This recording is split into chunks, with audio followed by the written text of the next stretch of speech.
Hello दोस्तों, welcome to my YouTube channel MR classes. आज के लेक्चर में आपको क्लास 10th का मैथ का नया अध्याय यानी नया चैप्टर नंबर 6 स्टार्ट करते हैं। ठीक है, तो चैप्टर नंबर 6 आपका क्या है? त्रिभुज है। ठीक है, त्रिभुज के इंग्लिश में क्या बोलते हैं? ट्राइंगल बोलते हैं। ठीक है ना। तो त्रिभुज के बारे में सबसे पहले हम इसका बेसिक्स पढ़ेंगे। तो त्रिभुज पे बहुत सारा थ्योरी पार्ट है इसका। ठीक है ना। तो एक साथ आपको जो थ्योरी पार्ट इसका पढ़ लोगे, उसके बाद हम प्रश्नोली 1 बाय 1 सॉल्व करोगे। ठीक है, तो आपको खिचड़ी बन जाएगा एकदम। ठीक है, तो एकदम से खिचड़ी बन जाएगा। ठीक है ना। तो सबसे पहले हम त्रिभुज का बेसिक्स पढ़ेंगे। ठीक है, जितना आपका प्रश्नावली है उसके हिसाब से हम उसका थ्योरी पार्ट पढ़ेंगे। जैसे कि प्रश्नावली 6.1 है, तो प्रश्नावली 6.1 में कौन कौन सा थ्योरी पार्ट है इसके अंदर, ठीक है, वो पढ़ेंगे। उसके बाद न्यूमेरिकल पार्ट हम इसका पढ़ेंगे प्रश्नावली 6.1 का। ठीक है, उसके बाद हम नया प्रश्नावली जब पढ़ेंगे, प्रश्नावली 6 जब आपका खत्म हो जाएगा, ठीक है, तो हम प्रश्नावली 6.2 पढ़ेंगे। तो प्रश्नावली 6.2 में क्या त्रिभुज का क्या थ्योरी पार्ट है, ठीक है, तो उसके बारे में मैं वहां पर डिटेल में बताऊंगा। ठीक है, फिर उसके बाद हम प्रश्नावली 6.2 का न्यूमेरिकल करेंगे। ऐसे हम सवाल प्रश्नावली 6.3 के लिए भी करेंगे। ऐसे आप 1 बाय 1 अगर जो थ्योरी पार्ट पढ़ोगे, ठीक है, तो त्रिभुज आपको एकदम से इजी लगेगा। ठीक है, एकदम हलवा लगेगा आपको। ठीक है ना। एक साथ अगर जो मैं आपको पढ़ा दूं त्रिभुज के बारे में, ठीक है, तो आपका खिचड़ी बन जाएगा आपका। ठीक है, आए एकदम नहीं आएगा आपको। ठीक है ना। तो 1 बाय 1 इसका थ्योरी पार्ट पढ़ेंगे और उसका न्यूमेरिकल पार्ट पढ़ेंगे। ठीक है, तो प्रश्नावली 6.1 में आपका थ्योरी पार्ट क्या है आपका, सबसे पहले मैं आपको बता देता हूँ। सबसे पहले हम पढ़ेंगे बेसिक त्रिभुज क्या होता है आपका। ठीक है, दूसरा पॉइंट आपका क्या है, सर्वांगस्तंभ का नियम क्या होता है आपका, समरूपता का क्या नियम है। ठीक है, ये 3 पॉइंट अगर जो आप पढ़ लोगे, ठीक है, तो प्रश्नावली 6.1 का थ्योरी पार्ट आपका कंप्लीट हो जाएगा। और साथ ही साथ आप न्यूमेरिकल भी इसका 1 बाय 1 सारे क्वेश्चन लगा सकते हो। ठीक है ना। तो सबसे पहले स्टार्ट करते हैं प्रश्नावली 6.1 का थ्योरी पार्ट, त्रिभुज क्या होता है। ठीक है, सबसे पहले हम स्टार्ट करते हैं त्रिभुज का बेसिक्स क्या होता है। ठीक है, तो त्रिभुज के बारे में जानते हैं। अब त्रिभुज क्या होता है, यानी पहला वाला पॉइंट पढ़ते हैं त्रिभुज क्या होता है। ठीक है, इसके बारे में हम इसको थोड़ा बेसिक्स पढ़ते हैं। इसको यार आपको पता भी होगा। ठीक है, तो मैं आपको बता देता हूँ। तो ये त्रिभुज, ये आपका एक टाइप का त्रिभुज है। ठीक है, यही आपका त्रिभुज होता है। ABC आपका त्रिभुज है। ठीक है, ये आपका ज्योमेट्री होता है। ठीक है ना, ये आपका शेप होता है। अब त्रिभुज के लिए आप कम से कम आपका 5 चीजें होना बहुत जरूरी है। ठीक है, ये 5 पॉइंट तो कम से कम होना ही चाहिए त्रिभुज में। तो पहला पॉइंट आपका क्या है, कम से कम आपका 3 शीर्ष बिंदु होना चाहिए। ठीक है, 3 शीर्ष बिंदु। शीर्ष बिंदु क्या होगा, ये आपका पॉइंट ए है, बिंदु ए है, तो बिंदु ए का जो आपका होगा ये आपका शीर्ष बिंदु है। ये आपका शीर्ष बिंदु बी का शीर्ष बिंदु, ये आपका बिंदु सी का शीर्ष बिंदु है। ठीक है ना। जो आपका 1 2 3 शीर्ष बिंदु होगा आपका, तो 3 शीर्ष बिंदु होना चाहिए आपका। ठीक है ना। अब 3 सरल रेखा होना चाहिए। ठीक है, 2 पॉइंट को जब हम मिलाते हैं तो क्या बनता है, एक सरल रेखा बनता है। 1 पॉइंट 2 पॉइंट यानी पहला शीर्ष और दूसरा शीर्ष बिंदु से हम मिला रहे हैं तो एक रेखा बन रहा है। ये आपका सरल रेखा, स्ट्रेट लाइन है आपका। ठीक है, उसी को सरल रेखा बोलते हैं। ठीक है, तो ये आपका देखो 3 सरल रेखा होना चाहिए। तो एक रेखा आपका ये वाला हो गया, एक रेखा ये हो गया BC, एक रेखा आपका हो गया CA। 3 सरल रेखा आपका हो रहा है। ठीक है ना। ओके, 3 सरल रेखा भी हो गया आपका। ठीक है, 3 कोण होना चाहिए। ठीक है, 3 कोण होना चाहिए। देखो ये आपका θ1, ये आपका θ2, ये आपका θ3। 3 कोण बनना है ना आपका। देखो θ1 यहाँ से बनना है आपका। ठीक है, θ2 यहाँ से बनना है, θ3 यहाँ से बनना है। ठीक है, 3 कोण भी आपका होना चाहिए इस त्रिभुज के लिए। ओके, और θ1 θ2 θ3 कितना है आपका, कितना एंगल है। ठीक है, इसके बारे में बाद में पढ़ेंगे। ठीक है, लेकिन आपको त्रिभुज के बारे में क्या क्या होना चाहिए ये चीज मैं आपको बता रहा हूँ। अब चौथा पॉइंट आपका क्या है, 3 कम से कम 3 भुजा भी होना चाहिए। ठीक है, यही आपका भुजा होता है। ठीक है, ए भी आपका क्या है, ए भी आपका क्या है, ये भी आपका भुजा है। ठीक है, जो आपका सरल रेखा है ये भी आपका भुजा है। ठीक है, ये भी आपका भुजा ही है। जो आपका AC है ये आपका क्या है, CB है। तो देखो कितना भुजा होगा, 1 2 3। ठीक है, तो 3 भुजा भी आपका। ठीक है, तो ये पहला पॉइंट, दूसरा पॉइंट, तीसरा पॉइंट, चौथा पॉइंट आपको समझ में आएगा, आपको पता भी होगा। ठीक है ना। अब देखो तीनों कोणों का योग 180 अंश होता है। ठीक है, 180 डिग्री होता है। ये पॉइंट बहुत ही इंपॉर्टेंट है। ठीक है ना। किसी भी ट्राइंगल में, किसी भी त्रिभुज में, ठीक है, तीनों कोणों का योग 180 डिग्री होता है, 180 अंश होता है, तभी हमारा त्रिभुज बनता है। ठीक है, यानी कि ये वाला जो ABC जो त्रिभुज है आपका, त्रिभुज ABC जो आपका है, ठीक है, कोणों का योग कितना होना चाहिए, यानी कि θ1 प्लस θ2 प्लस कोण θ3। देखो एंगल θ1 प्लस एंगल θ2 एंगल θ3 बराबर 180 अंश होना चाहिए। एंगल को क्या बोलते हैं, कोण बोलते हैं। ठीक है, यानी कोण θ1 प्लस कोण θ2 प्लस कोण θ3 बराबर 180 डिग्री आपका होना चाहिए। यानी तीनों कोणों का योग आपका क्या होना चाहिए, 180 डिग्री होना चाहिए। ठीक है, ये था आपका त्रिभुज का बेसिक्स। इतना आपको त्रिभुज के बारे में पता होगा। अब त्रिभुज बहुत टाइप का होता है, जैसा कि समबाहु त्रिभुज होता है, विषमबाहु त्रिभुज होता है, समद्विबाहु त्रिभुज होता है। ठीक है, और भी त्रिभुज होता है, और भी बहुत सारा त्रिभुज होता है। ठीक है, तो हम प्रश्नावली 6.1 में बस इतना ही आपको त्रिभुज के बारे में आपको सिर्फ जानना है। ठीक है, और जो इसका टाइप जो होता है उसको हम अगले प्रश्नावली में इसको पढ़ेंगे।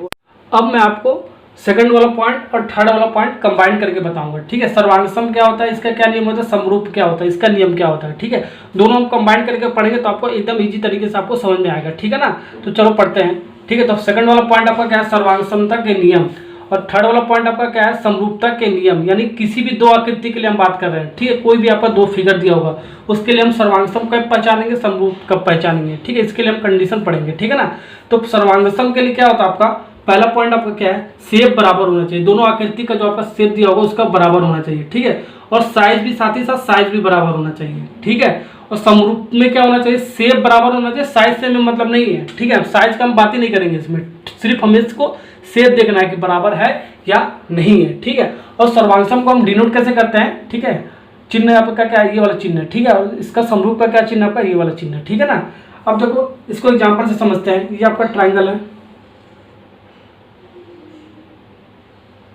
एक दूसरा ट्राइंगल है। ठीक है,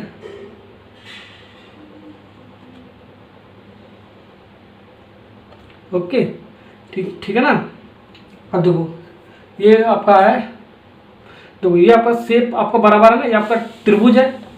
ठीक है, यहाँ पर त्रिभुज है, ये भी आपका त्रिभुज है, तो शेप आपका बराबर है, साथ ही साथ आपका साइज भी बराबर है। जितना साइज का ये त्रिभुज है इतना साइज का ये त्रिभुज है। ठीक है, ये आपका साइज भी आपका बराबर है। ठीक है ना, जितना साइज का ये त्रिभुज है इतना साइज का ये भी त्रिभुज है। ठीक है, तो ये आपका क्या है, सर्वांग सम है। ठीक है, तो ये वाला एग्जाम्पल हो गया। अब सेकंड वाला एग्जाम्पल समझते हैं। ठीक है, ये आपका वृत्त है, ये दूसरा वृत्त है। ठीक है, ये 5 सेंटीमीटर का रेडियस है आपका वृत्त का, इसका वृत्त का 5 सेंटीमीटर का रेडियस है। ठीक है, त्रिज्या है। ओके, अब ये भी आपका सर्वांग सम है। क्यों, देखो शेप आपका बराबर है, शेप आपका क्या है, ये वृत्त है, दूसरा वाला भी वृत्त है आपका, पहला वाला आपका वृत्त है। ठीक है, पहला वाला आपका वृत्त है, दूसरा वाला भी आपका क्या है, वृत्त ही है। तो शेप तो आपका बराबर है, साइज देखो बराबर है क्या, साइज भी आपका जितने साइज का आपका ये वृत्त का त्रिज्या 5 सेंटीमीटर उतने साइज का इस वाले वृत्त का भी त्रिज्या 5 सेंटीमीटर है। यानी कि साइज भी आपका क्या है, दोनों का आपका बराबर है। ठीक है ना, तो बराबर है, तो ठीक है, तो इन दोनों में आपका क्या है, त्रिभुज में आपका ये वाला त्रिभुज वाला एक एग्जांपल हो गया, एक वृत्त वाला एग्जांपल हो गया। ठीक है, तो त्रिभुज में आपका ये दोनों में क्या सर्वांग सम है, तो सर्वांग का साइन कैसे डिनोट करेंगे, ऐसे हम डिनोट करेंगे। ठीक है, ये भी आपका क्या है सर्वांग सम, तो हम इसको ऐसे डिनोट करेंगे साइन। ठीक है ना, ये सर्वांग सम आपका हो गया। अब हम पढ़ते हैं समरूप वाला का एग्जांपल। ठीक है, तो समरूप वाला का एग्जांपल देखो, ये आपका ट्रायंगल है। ठीक है, ये आपका बड़ा ट्रायंगल है, इससे बड़ा ट्रायंगल है। ठीक है ना, ओके। अब देखो ये समरूप है, शेप आपका बराबर है, ये आपका क्या है, ये आपका त्रिभुज है, ये भी आपका त्रिभुज है। ठीक है, साइज से हमें मतलब नहीं है, साइज से तो हमें मतलब नहीं है। देखो साइज से हमें मतलब, साइज आपका ये छोटा है, ये आपका बड़ा है। ठीक है, इसलिए हमें साइज से मतलब नहीं, साइज हमें नहीं देखना है। ठीक है, हमें सिर्फ देखना शेप अगर जो बराबर है तो आपका समरूप 100% होगा। ठीक है, अब हमारा ये मान लो सर्किल वाला, मान लो ये सर्किल है, ये भी आपका एक सर्किल है, ये बड़ा वाला, थोड़ा बड़ा बना दो। ठीक है, ये बड़ा वाला सर्किल है। ठीक है, तो आपका देखो शेप आपको बराबर है, आपका ये भी सर्किल है, ये भी सर्किल है, ये भी वृत्त है, ये भी वृत्त है। ठीक है, लेकिन आपका साइज से हमें मतलब नहीं है कौन सा साइज है। ठीक है, साइज हमें नहीं देखना है, तो आपका ये समरूप हो गया। ठीक है ना, तो समरूप पे कैसे डिनोट करेंगे, दोनों के बीच में ऐसे ये वाला साइन। ओके, अब देखो एक पॉइंट यहाँ से और निकल के आता है। ठीक है, जहाँ पर आपका सर्वांग सम होगा वहाँ पर आपका समरूप होगा, ये पॉइंट याद रखना। देखो ये त्रिभुज वाला हमने एग्जाम्पल लिया था। ठीक है, तो शेप आपका बराबर है, शेप बराबर है, यानी कि आपका समरूप होगा। ठीक है, समरूप होगा। ठीक है, तो आपका समरूप होगा, जहाँ पर आपका सर्वांग सम होगा वहाँ पर आपका समरूप होगा। देखो साइज भी बराबर है, तो आपका ये आपका क्या है, ये आपका सर्वांग सम है। ठीक है, लेकिन साथ ही साथ आपका समरूप भी है, यानी कि जहाँ पर आपका सर्वांग सम होगा वहाँ पर आपका समरूप होगा। लेकिन आपका ये जरूरी नहीं है, जहाँ पर आपका समरूप होगा वहाँ पर आपका सर्वांग सम कभी भी नहीं हो सकता। देखो ये आपका क्या है, ये आपका बड़ा छोटा वाला त्रिभुज है, आपका बड़ा वाला त्रिभुज है, शेप आपका बराबर है लेकिन साइज आपका बराबर नहीं है, तो आपका समरूप है लेकिन आपका सर्वांग सम नहीं है, क्योंकि सर्वांग सम के लिए साइज भी बराबर होना चाहिए। ठीक है ना। तो ये वाला भी पॉइंट याद रखना, जहां पर आपका सर्वांगसम होगा, सर्वांगसम के लिए दोनों पॉइंट आपको सेटिस्फाई करना चाहिए। देखो दोनों पॉइंट सेटिस्फाई कर रहा है तभी आपका सर्वांगसम हो रहा था, लेकिन सर्वांगसम होने के साथ साथ आपका शेप बराबर है, तो शेप बराबर हो जाता है तो समरूप भी हो जाता है, यानी कि सर्वांगसम जहां पर होगा वहां पर समरूप भी होगा, लेकिन इसका उल्टा नहीं हो सकता, जहां पर आपका समरूप होगा वहां पर सर्वांगसम नहीं हो सकता है। ठीक है, क्यों नहीं हो सकता है? क्योंकि आपका साइज, यहाँ पर साइज आपका बड़ा है, साइज आपका बराबर होना चाहिए समरूप के लिए। ठीक है ना, ओके, ये बात आपको समझ में आ गई होगी। ठीक है ना। अब देखो, अब तो हमने आकृति देखकर पहचानने का तरीका है। ठीक है, अब हम मैथमेटिकली इसको कैसे पहचानेंगे इसके बारे में हम देखते हैं। अब शेप और साइज देखकर आप पहचान लियोगे। ठीक है ना, रूल नंबर 1 आपका था, शेप और साइज देखकर पहचानोगे सर्वांगसम कब है, समरूप कब है, ये तो मैंने आपको बता दिया। अब सेकंड रूल आपका मैथमेटिकली आप कैसे पहचानोगे कि सर्वांगसम कब है और समरूप कब है। ठीक है, ये दोनों आपका आना चाहिए। ठीक है, प्रश्नावली 6.1 में आपका रूल 1 से भी क्वेश्चन सॉल्व करेंगे, रूल 2 से भी आप क्वेश्चन सॉल्व करेंगे, जहां पर आपका दिया होगा जिसके हिसाब से दिया होगा उसके हिसाब से हम क्वेश्चन को सॉल्व करेंगे। ठीक है ना। अब देखो आपका सेकंड रूल आपका 2 क्या कह रहा है, संगत कोण बराबर होना चाहिए, संगत भुजाएं बराबर होना चाहिए सर्वांगसम के लिए। ठीक है ना। इसका समरूप के लिए क्या कर रहा है, संगत कोण तो बराबर होना चाहिए, साथ ही साथ संगत भुजाओं का अनुपात बराबर हो, अर्थात समानुपाती हो। ठीक है, ये आपका कंडीशन होना चाहिए समरूप के लिए। तो सब इसके लिए हम देखते हैं, सर्वांगसम के लिए देखते हैं रूल नंबर 2, संगत कोण क्या होता है, संगत कोण बराबर होना चाहिए। तो संगत कोण का क्या मतलब होता है, ये जो कोण ए आपका, ठीक है, कोण ए आपका क्या है, यहाँ पर लिख देता हूँ, संगत कोण का मतलब क्या होता है, देखो कोण ए बराबर क्या है आपका, कोण डी के, ये आपका संगत कोण है। इसके सामने का कोण आपका इसके सामने का आपका बराबर है, जो आपका ये शीर्ष बिंदु है इसके शीर्ष बिंदु का कोण बराबर होना चाहिए, वो आपका संगत कोण होता है। ठीक है, तो बराबर देखो है ना 40 है ना। अब देखो, अब बी वाला ई के सामने होना चाहिए। ठीक है, तो कोण बी बराबर कोण ई, ये आपका कितना है, आपका दोनों बराबर है, 60-60 है आपका, तो 60 लिख दिया हमने। ठीक है, ऐसे आपका कोण सी संगत कोण है आपका किसके, कोण एफ के। ठीक है, ये आपका क्या होगा, हो रहा है आपका 80, तो ये दोनों तो आपका बराबर है, संगत कोण आपका बराबर, यानी फर्स्ट वाला कंडीशन आपका सेटिस्फाई कर रहा है।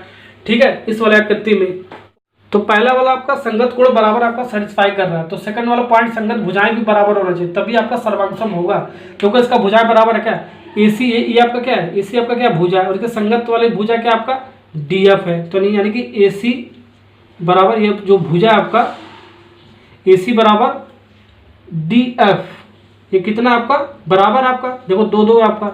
ठीक है, ऐसे आपका BC आपका जो भुजा है, BC जो भुजा है इसका संगत भुजा क्या है आपका, ये वाला है आपका EF, ये आपका संगत होता है। ठीक है, 5-5 है आपका, यानी बराबर है। ठीक है, AB जो आपका भुजा है इसका संगत भुजा क्या है, ये वाला है D, ये भी आपको बराबर 6 के, यानी कि दोनों पॉइंट आपको सेटिस्फाई कर रहा है, संगत कोण भी बराबर हो रहा है और इसकी भुजाएं जो संगत भुजाएं हैं ये भी बराबर हो रही है, आपका क्या है, ये आपका सर्वांगसम है। ठीक है, ये हम गणितीय रूप से हम इसको पहचान कर सकते हैं। ठीक है, ओके, तो हमारा ये क्या है, सर्वांगसम है। अब समरूप कब होता है, इस वाले फिगर से हम पहचान कर सकते हैं। ठीक है, ये आपका छोटा त्रिभुज दे रखा है, ये आपका बड़ा त्रिभुज दे रखा है। ठीक है, संगत कोण तो आपका बराबर यहाँ से देख लो।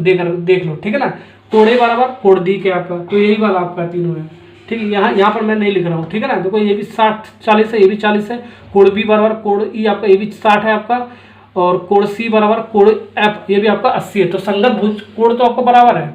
ठीक है, तो संगत कोण आपको बराबर है। अब इसका जो अनुपात है, संगत भुजाओं का अनुपात भी बराबर होना चाहिए। ठीक है ना, तो देखो अनुपात, ये आपका संगत भुजा इसका क्या है, AC का क्या है, DF है आपका, यानी इसका अनुपात लेना है, यानी कि ठीक है, यानी कि DF बराबर AC की, ऐसे लिखना, इसका अनुपात हमें लेके चलना है। ठीक है, तो 4/2, देखो इसका 4 है, इसका 2, यानी कि आपका क्या आ गया, 2 आ गया। ठीक है, अनुपात बराबर होना चाहिए। ठीक है ना, अब देखो BC इसका संगत भुजा इसका संगत भुजा के बराबर है आपका। ठीक है, इसका अनुपात निकालो पहले। ठीक है ना, तो आपका देखो EF पहले बड़ी वाली लेंगे, उसके बाद छोटी वाली लेंगे। ठीक है ना, ये आपकी प्रॉपर्टीज है। ठीक है ना, मैं आपको बाद में पढ़ाऊंगा इसके बारे में। तो ये आपका क्या है, इसकी संगत भुजा इसकी संगत भुजा क्या है। ठीक है, तो ये आपका BC, ये आपका क्या हो गया, आपका 10/5, तो आपका क्या आएगा, 2 ही आएगा। ठीक है ना, ओके। अब देखो AB का संगत भुजा क्या है, DE है आपका, तो यानी कि DE आपका 3, यानी कि D आपका क्या है, 6 है, और DE है ना आपका, AB है आपका, तो 6 आपका D के स्थान पे 6 है, AB के स्थान पे क्या है, 3 है, तो काटोगे आपका कितना आएगा, 2 आएगा। तो जो आपका संगत भुजाओं का जब हम अनुपात निकालेंगे, ठीक है, तो आपका क्या आना चाहिए, बराबर आना चाहिए। देखो ये आपका बराबर आ रहा है ना, इसका अनुपात बराबर आ रहा है, 2-2 आ रहा है। और जो कहीं पर भी आपको बराबर नहीं आता, जैसे ये 1 आ जाता है, ठीक है, तो वहाँ पर वो समरूप ये वाला नहीं बनता, ठीक है ना। तो समरूप होने के लिए आपका ये जो भुजाओं का अनुपात जो आपका आ रहा है, संगत भुजाओं का अनुपात, ठीक है, वो आपको बराबर होना चाहिए, ठीक है। यानी कि संगत कोण भी बराबर है, संगत भुजाओं का अनुपात भी बराबर है, ठीक है, इसलिए आपका ये समरूप है। तो हम पहचान सकते हैं, गणितीय रूप से भी हम पहचान कर सकते हैं कि सर्वांगसम कब है और समरूप कब है, ठीक है, गणितीय रूप से, ठीक है। और शेप देखकर भी पहचान कर सकते हो सर्वांगसम कब है, समरूप कब है, ये दोनों मैंने आपको बता दिया, ठीक है। अब हम प्रश्नावली 6.1 का न्यूमेरिकल पार्ट स्टार्ट करते हैं। अब हम प्रश्नावली 6.1 स्टार्ट करते हैं, इसका न्यूमेरिकल पार्ट, ठीक है। जो हमने थ्योरी पार्ट पढ़ा प्रश्नावली 6.1 का, वही हम उसका अप्लाई करेंगे थ्योरी पार्ट, ठीक है। तो आपका सारे क्वेश्चन आपको प्रश्नावली 6.1 का हो जाएगा वो इसी थ्योरी से, ठीक है ना। तो प्रश्न नंबर 1 आपका क्या कह रहा है, कोष्टकों में दिए शब्दों में सही शब्दों का प्रयोग करते हुए रिक्त स्थानों को भरिए। ये आपका प्रश्न नंबर 1 आपका 4 पार्ट दे रखा है, ठीक है। चारों पार्ट में आपको रिक्त स्थान भरना है, जो आपका कोष्टक में ये शब्द दे रखा है, ठीक है ना। तो जो भी हमने सर्वांगसम के लिए रूल क्या पढ़ा है, समरूप के लिए क्या रूल पढ़ा है, वही हम अप्लाई करेंगे, ठीक है ना। तो फर्स्ट वाला अब प्रश्न नंबर 1 का पहला पार्ट स्टार्ट करते हैं। सभी वृत्त होते हैं या सर्वांगसम या समरूप, दोनों में से कोई एक आपका ऑप्शन करेक्ट है, ठीक है ना। तो देखो सभी वृत्त कह रहा है, तो सभी वृत्त में जो आपका क्या क्या आएगा, एग्जाम्पल लेकर बता रहा हूं मैं आपको। सभी वृत्त कह रहा है, ठीक है। एक केस आपका ये वाला हो सकता है, दोनों वृत्त आपका शेप भी बराबर हो और साइज भी आपका बराबर हो, ठीक है। तो इस केस में आपका क्या होता है, सर्वांगसम होता था, मैंने आपको पढ़ाया है, ठीक है। सेकंड वाला केस क्या हो सकता है, सभी वृत्त कह रहा है, तो वृत्त ये डिफाइन नहीं किया इसमें, वृत्त आपका दोनों बराबर है, तो सभी वृत्त, तो यानी कि मतलब कोई सा भी केस हो सकता है। केस नंबर 1 हो सकता है आपका, केस नंबर 2 ये हो सकता है, एक छोटा वृत्त हो सकता है, एक बड़ा वृत्त हो सकता है, ये भी केस हो सकता है, जाहिर सी बात हो सकता है, ठीक है ना। अब देखो ये आपका शेप तो आपका बराबर है, दोनों का जो शेप है ये आपका बराबर है, ठीक है। साइज से हमें मतलब नहीं है, इसमें साइज आपका छोटा बड़ा है, साइज से मतलब नहीं होता, जिसमें हमें साइज से मतलब नहीं होता है वो आपका क्या होता है, वो आपका समरूप होता है, ठीक है। यानी कि जो सभी वृत्त है, ठीक है, ये आपका क्या सर्वांगसम भी हो सकता है, समरूप भी हो सकता है, लेकिन हमें एक ही ऑप्शन चाहिए इसमें, ठीक है ना। तो देखो मैंने आपको बताया था, ठीक है ना, देखो मैंने आपको बताया था जहां पर आपका सर्वांगसम होता है वहां पर ही आपका समरूप होता है, क्योंकि आपका शेप बराबर हो रहा है, इसमें भी साइज से में मतलब नहीं होता, तो आपका वो समरूप होता है। तो इस केस में आपका जो सभी वृत्त होगा, ठीक है, वो समरूप होगा, ठीक है। इस वाले केस में आपका क्या होगा, इस वाले केस में आपका सर्वांगसम नहीं हो सकता है, लेकिन इस वाले केस में आपका समरूप भी हो सकता है और सर्वांगसम भी हो सकता है, ठीक है, यानी कि दोनों हो सकता है, ठीक है ना। यानी कि जहां पर आपका सर्वांगसम होता है वहां पर आपका समरूप भी होता है, ठीक है। यहाँ पर आपका समरूप सर्वांगसम है आपका, क्योंकि शेप और साइज बराबर है, ठीक है, साथ ही साथ आपका समरूप भी हो रहा है, क्योंकि आपका शेप आपका बराबर है, साइज आपका बराबर, इससे मतलब नहीं है, ठीक है ना। साइज आपका कुछ भी हो सकता है, छोटा बड़ा या बराबर हो सकता है, कुछ इससे हमें मतलब नहीं है, ठीक है ना। तो आपका जहाँ सर्वांगसम होता है वहाँ समरूप होता है, लेकिन इस वाले केस में आपका क्या है, यहाँ पर आपका समरूप हो रहा है लेकिन सर्वांगसम नहीं हो रहा, सर्वांगसम में आपका साइज भी आपका बराबर होना चाहिए, ठीक है ना। तो यानी कि आपका क्या हो रहा है, आपका ये वाला जो आपका ये आपका जो सर्वांगसम है, ये सर्वांगसम हमारा नहीं हो रहा है, यानी कि आपका क्या कौन सा वाला केस हो रहा है, ये आपका समरूप हो रहा है, ठीक है। दोनों केस आपका सेटिस्फाई कर रहा है, ठीक, सर्वांगसम भी और समरूप भी, तो इस केस में आपका क्या हो जाएगा, समरूप हो जाएगा। सेकंड वाले केस में हमने एग्जांपल लिया तो सर्वांगसम हो ही नहीं रहा था, ठीक है, तो आपका ये समरूप हो जाएगा। समझ में आएगा ना आपको, यहां पर भर देंगे हम समरूप। अब देखो अब सेकंड वाले पॉइंट पे चलते हैं, सभी वर्ग, ठीक है। अब हम वर्ग की बात करते हैं, तो सभी वर्ग कह रहा है, तो देखो वर्ग बनाते हैं।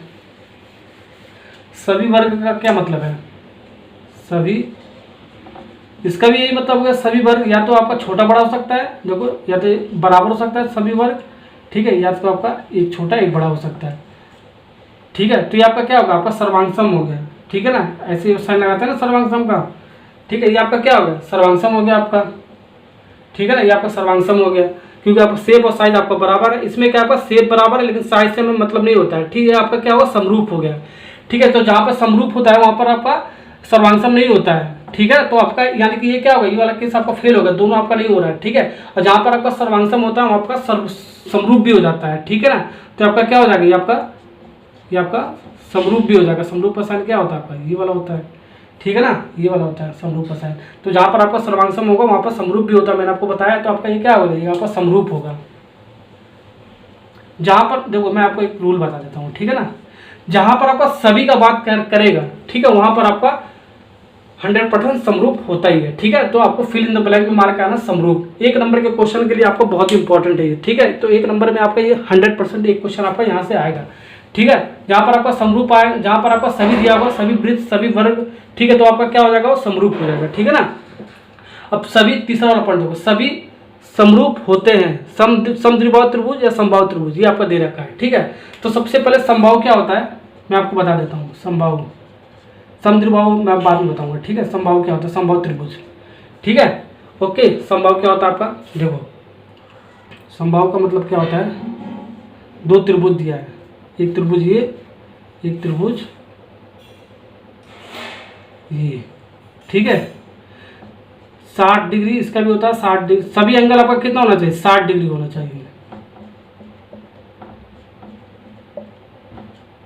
समबाहु त्रिभुज में सभी एंगल आपका 60 डिग्री होना चाहिए। तो ये भी ABC मान लो, ये भी एंगल है आपका ABC, कोण A 60 डिग्री, कोण B 60 डिग्री, कोण C 60 डिग्री। ये आपका त्रिभुज 1 है, ये आपका त्रिभुज 2 है। ठीक है, त्रिभुज 2 में भी आपका समबाहु त्रिभुज में क्या 60 डिग्री 60 डिग्री होना चाहिए। जो आपका दोनों त्रिभुज आपका ये है, ठीक है, ये आपका क्या है, समबाहु त्रिभुज होता है। ये आपका समबाहु त्रिभुज उसे बोलते हैं, जिसका सारे कोण 60 डिग्री हो, 60 डिग्री का हो, उसको हम समबाहु त्रिभुज बोलते हैं। ठीक है, समबाहु बोलते हैं। यही से आपका मतलब मैं आपको समझा देता हूँ। ठीक है, समद्विबाहु में ऐसा नहीं होता है, सभी एंगल आपका 60 डिग्री नहीं होता समद्विबाहु में। ठीक है ना, तो समद्विबाहु में आपको बाद में पढ़ाऊंगा। समबाहु मैंने आपको बता दिया, किसी भी त्रिभुज में, ठीक है, उसके सभी जो कोण होते हैं 60 डिग्री के होते हैं। ठीक है ना, तो सभी समरूप क्या हो गया, देखो ये 2 त्रिभुज हमने बना लिया एग्जाम्पल की तरफ से। ठीक है, समरूप ये आपका क्या है, समरूप का कई रहा आपका समरूप है। तो समरूप के लिए कंडीशन क्या होता है, समरूप के लिए ये कंडीशन होता है, ठीक है, शेप और शेप आपका बराबर होना चाहिए। ठीक है, साइज से हमें मतलब नहीं होता है, देखो साइज से हमें मतलब नहीं होता है। ठीक है ना, साइज आपका ये छोटा भी हो सकता है, देखो ये छोटा भी हो सकता है। ठीक है, तो ये भी आपका 60 डिग्री, ये भी आपका 60 डिग्री, ये भी आपका 60 डिग्री हो सकता है। ठीक है, तो हमें साइज से मतलब नहीं है, तो आपका क्या होगा, समरूप कह रहा है तो साइज, एक साइज छोटा हो सकता है, एक साइज बड़ा हो सकता है, ये मैंने आपको बताया। तो आपका क्या होगा, समबाहु हो गया। ये जब समबाहु होगा तभी आपका ये होगा। समद्विबाहु में ऐसा, क्योंकि आपका संगत कोण भी आपका बराबर है। तो समरूप में मैंने आपको बताया था संगत कोण भी बराबर होना चाहिए। ठीक है, तो देखो संगत कोण आपका ये बराबर है, देखो ये बराबर है, इसका ये बराबर है। ठीक है, ये आपका समबाहु होगा। लेकिन विषमबाहु में ऐसा नहीं हो सकता है। ठीक है, ये 60 है तो आपका 70 हो सकता है, उस केस में आपका संगत कोण बराबर नहीं होगा, तो आपका वो आपका समरूप नहीं होगा। ठीक है ना, तो इसमें हमको समरूप दिखाना है, यानी ये समबाहु होगा इसके लिए। ठीक है, समबाहु, इसको टिक लगा देंगे। अब देखो 4th वाला पॉइंट क्या आपका कह रहे हैं, ये तो मैंने जो लिखवाया था थ्योरी पार्ट में वही आपका है। भुजाओं की समान संख्या वाले 2 बहुभुज समरूप होते हैं। समरूप के लिए मैंने क्या कंडीशन बताया, समरूप के लिए मैंने यही बताया, संगत कोण बराबर होते हैं, भुजाओं का अनुपात बराबर होता है। भुजाओं का अनुपात को और क्या बोलते हैं, समानुपाती होता है। ठीक है, तो भुजाओं की समान संख्या वाले 2 बहुभुज दे रखा है, उसका समरूप कह रहा है। समरूप के लिए यदि उनके संगत कोण क्या होना चाहिए, बराबर, तो हम बराबर लिख दे रहे हैं। ये तो मैंने थ्योरी पार्ट में भी बताया। ठीक है, तथा उनकी संगत भुजाएं क्या होनी चाहिए, समानुपाती, समानुपाती। ठीक है ना, तो हमने प्रश्न नंबर 1 एकदम इजी तरीके से इसको सॉल्व कर दिया। ठीक है, थोड़ा सा थ्योरी पार्ट मैंने पढ़ाया आपको और इसको सॉल्व कर दिया। प्रश्न नंबर 2 पे चलते हैं। प्रश्न नंबर 2 चलते हैं, स्टार्ट करते हैं। निम्नलिखित युग्मों के 2 भिन्न उदाहरण दीजिए। पहला समरूप आकृति, सेकंड वाला ऐसी आकृति जो समरूप नहीं है। तो 2 आपको एग्जाम्पल देना है। ठीक है, पहले केस के लिए आपको समरूप के लिए और सेकंड केस के लिए आपका जो आपका समरूप नहीं है। तो पहला वाला पार्ट करते हैं, समरूप के लिए उदाहरण देते हैं। ठीक है, 2 भिन्न भिन्न। ठीक है, तो पहला उदाहरण आपका 2 वर्ग। ठीक है, कोई जो आपका 2 वर्ग होगा वो आपका समरूप होगा। ठीक है, अब कैसा होगा समरूप, मान लो एक आपका छोटा सा वर्ग है, आपका ये वर्ग में सभी भुजाएं बराबर होती है, आपको पता है होगा। ठीक है ना, मैंने बताया भी। सभी एंगल आपका क्या होता है, 90 डिग्री में होता है। ठीक है ना, ये आपका पहला वाला वर्ग है, ये आपका बड़ा वाला वर्ग है, ये छोटा वर्ग, ये आपका बड़ा वर्ग बना देता हूँ। तो समरूप में क्या होता है, साइज जो आपका होता है, ठीक है, वो आपका मैटर नहीं करता है। ठीक है, शेप आपका सेम होना चाहिए। देखो ये आपका वर्ग है, ये भी आपका वर्ग है, यानी शेप आपका क्या है, सेम है। साइज हमें मैटर नहीं करता, साइज छोटा बड़ा हो सकता है समरूप में। ठीक है, तो आपका क्या होगा, ये आपका 2 वर्ग आपका क्या होगा, समरूप हो गया। ओके, अब सेकंड वाला एग्जांपल देखो, त्रिभुज, 2 त्रिभुज भी आपका क्या हो जाएगा, ऐसे हम ले लेते हैं। एक त्रिभुज ये वाला ले लो, ठीक है, एक त्रिभुज ये वाला ले लो छोटा वाला, एक त्रिभुज बड़ा वाला ले लो। और भी एग्जांपल हो, 2 समबाहु त्रिभुज भी इसके लिए एग्जांपल हो सकता है। ठीक है, 2 चतुर्भुज भी इसके लिए एग्जांपल हो सकता है। कोई भी आप एग्जांपल ले सकते हो। ठीक है, ठीक है, ये छोटा वाला त्रिभुज हो गया आपका पहला, ये दूसरा वाला त्रिभुज हो गया, ठीक है ना।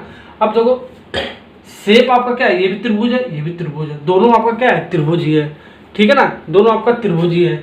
और देखो साइज इसमें मैटर नहीं करता समरूप के लिए, समरूप में आपका साइज बराबर भी हो सकता है, ठीक है, बड़ा छोटा भी हो सकता है, ठीक है ना। तो देखो ये क्या होगा आपका, ये आपका समरूप भी है, ठीक है ना।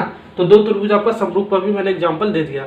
अब देखो ये वाला हो गया आपका फर्स्ट वाला पार्ट। सेकंड वाला पार्ट देखो हमको समरूप नहीं दिखाना है, ठीक है ना। समरूप नहीं दिखाने के लिए एक वर्ग और एक आयत ले लेते हैं, ठीक है। ये आपका वर्ग हो गया, ये आपका वर्ग हो गया।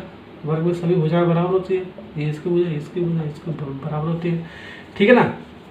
अब देखो एक आयत लेना हमें, ये आयत, ये आपका क्या है, वर्ग, ये आपका क्या है, आयत है। अब देखो इसमें शेप बराबर ही नहीं है। देखो शेप आपका क्या है, पहला वर्ग है और दूसरा क्या है, आयत है। तो आयत बराबर वर्ग कभी हो सकता है क्या, नहीं हो सकता ना। तो आपका ये शेप तो बराबर ही नहीं, जब शेप ही नहीं बराबर है तो आपका समरूप नहीं होगा वो, ठीक है। इसीलिए मैं वर्ग और आयत का एग्जांपल देकर मैंने आपको समझा दिया, ठीक है ना।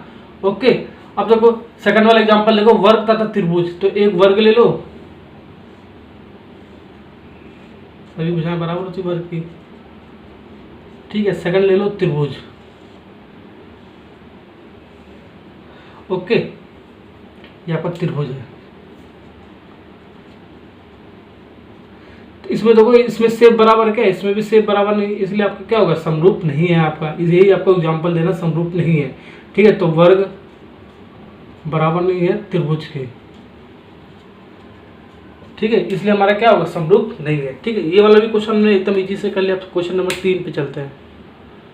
अब प्रश्न नंबर 3 पे चलते हैं। बताइए कि निम्नलिखित चतुर्भुज समरूप है या नहीं, ठीक है। ये हमें बताना है, दो आकृति दे रखा है, इसको हमें चेक करना है समरूप है या नहीं। तो मैंने आपको बताया था, ठीक है, समरूप के लिए सबसे पहला कंडीशन क्या होता है, उसका शेप जो होता है उसका बराबर होना चाहिए। तो देखो सबसे पहले आकृति देख के हम पहचानते हैं, ठीक है, उसके बाद हम गणितीय रूप में भी उसको पहचानेंगे, ठीक है। तो हमें इस वाले क्वेश्चन में आपको गणितीय रूप से पहचानना है, ठीक है, क्योंकि आपका न्यूमेरिकल वैल्यू दे रखा है। देखो न्यूमेरिकल वैल्यू दे रखा है आपका, ठीक है। अगर ये नहीं दे रखा तो न्यूमेरिकल वैल्यू 1.5 सेंटीमीटर, 3 सेंटीमीटर, तो हम आकृति देख के डायरेक्ट पहचान के लिख सकते थे, ठीक है ना। ओके, अब ये देखो ये आपका क्या है, एक टाइप का वर्ग है, ये आपका क्या है, ये आपका चतुर्भुज है, ठीक है। तो आपका शेप तो बराबर ही नहीं है आपका, ये आपका अलग अलग शेप है, तो आपका वो क्या होगा, वो तो आपका समरूप होगा ही नहीं, जाहिर सी बात है, ठीक है। तो आपका इस वाले केस में क्या होगा, सब 3 वाले क्वेश्चन समरूप नहीं है, ठीक है ना। अब देखो ये तो हमारा हो गया आकृति देख कर पहचान लेते हैं ऐसे, ठीक है। लेकिन हमें न्यूमेरिकल से कैसे पता करते हैं, समरूप के लिए क्या कंडीशन है, समरूप के लिए क्या नियम है, मैंने आपको बताया था। समरूप के लिए नियम, ये गणितीय रूप में मैंने आपको बताया था ना, क्योंकि ये न्यूमेरिकल वैल्यू दे रखा है, इससे हम चेक करेंगे। इसके लिए पहला वाला नियम क्या था, संगत कोण बराबर होता है, संगत कोण बराबर हो, ठीक है। तो सबसे पहले चेक करते हैं संगत कोण बराबर है, तो फिर भुजाओं का अनुपात भी बराबर होना चाहिए, ये भी मैंने आपको बताया, भुजाओं का अनुपात बराबर हो, दोनों पॉइंट आपका सेटिस्फाई करना चाहिए। एक अगर जो नहीं करेगा तो आपका यानी कि वो चतुर्भुज समरूप नहीं होगा, दोनों पॉइंट आपका सेटिस्फाई करना चाहिए, ठीक है। तो सबसे पहले चेक करते हैं संगत कोण, ठीक है। तो संगत कोण मैंने आपको बताया था, ये मान लो ये आपका एंगल है, ये आपका एंगल है, ये आपका एंगल है, ये आपका एंगल है, ठीक है ना। अब देखो ये आपका क्या है, पूरा 90 डिग्री दे रखा है, ये भी 90 डिग्री, वर्ग में सभी कोण क्या होता है, 90 डिग्री होता है, ये आपको पता भी होगा। अब ये आपका 90 डिग्री नहीं है, ठीक है, क्योंकि आपका ये वर्टिकल लाइन नहीं है, ठीक है, ये आपका ऐसे झुका हुआ है, ठीक है। आपका कुछ भी एंगल हो सकता है, ठीक है, एंगल दिया नहीं लेकिन कुछ भी एंगल हो सकता है। तो हम लिख सकते हैं संगत कोण, कोण P का संगत कोण क्या है, कोण A, कोण P का संगत कोण आपका क्या है, कोण A। तो ये आपस में बराबर नहीं है, ठीक है। देखो कोण A का आपका क्या है, 90 डिग्री है, और कोण P आपका क्या है, ये दे नहीं रखा है, ये आपका 90 डिग्री हो नहीं सकता। 90 डिग्री होने के लिए क्या होना चाहिए, ऐसे लाइन ड्रॉ करना पड़ेगा, तब ये 90 डिग्री होगा, ठीक है ना। तो आपका ये क्या हो गया, ये आपका 90 डिग्री नहीं है, ठीक है ना। ओके, कुछ भी हो सकता है, चतुर्भुज है ना, तो कुछ भी एंगल हो सकता है, ठीक है। यानी कि कोण P बराबर नहीं है कोण A के, ठीक है। तो आपका पहला कंडीशन ये सेटिस्फाई नहीं कर रहा है। ऐसे ही कोण Q आपका है, कोण B के बराबर नहीं होगा, कोण Q आपका जो है कोण B के बराबर नहीं होगा, ठीक है। ऐसे ही आपका कोण R कोण सी के भी बराबर नहीं होगा। ठीक है, ऐसे हमारा कोण एस, ठीक है, कोण डी के भी बराबर नहीं होगा। ठीक है, यानी कि आपका ये संगत कोण बराबर नहीं है, आपका संगत कोण बराबर नहीं है। तो संगत कोण आपको बराबर ही नहीं है। हम इस केस में क्या है, समरूप पे क्या होना है, संगत कोण बराबर होना चाहिए। आपका संगत कोण बराबर ही नहीं है तो हम कह सकते हैं ये आपका क्या है, ये आपका समरूप नहीं है। ठीक है, तो आपका इस वाले क्वेश्चन का आंसर होगा समरूप नहीं है। ठीक है ना। अब इसका रेशियो चेक करोगे तो रेशियो आपको बराबर आएगा। इसका देखो, इसका 1.5 है, इसका 3 है, तो इसको काटोगे तो आपको कितना आ जाएगा। ठीक है, तो आपका इस सब का रेशियो, इसका डबल है, इसका डबल है, इसका डबल है, इसका डबल है। ठीक है ना, इसके करस्पॉन्डिंग इसको जो समरूप भुजाएं हैं। ठीक है, तो एक तो आपको बराबर आ जाएगा, लेकिन आपको दोनों बराबर आना चाहिए। ठीक है, जैसे संगत कोण आपको बराबर नहीं है, इसलिए आपका क्या होगा, ये आपका समरूप नहीं है। ये वाला भी क्वेश्चन आसानी से हो गया।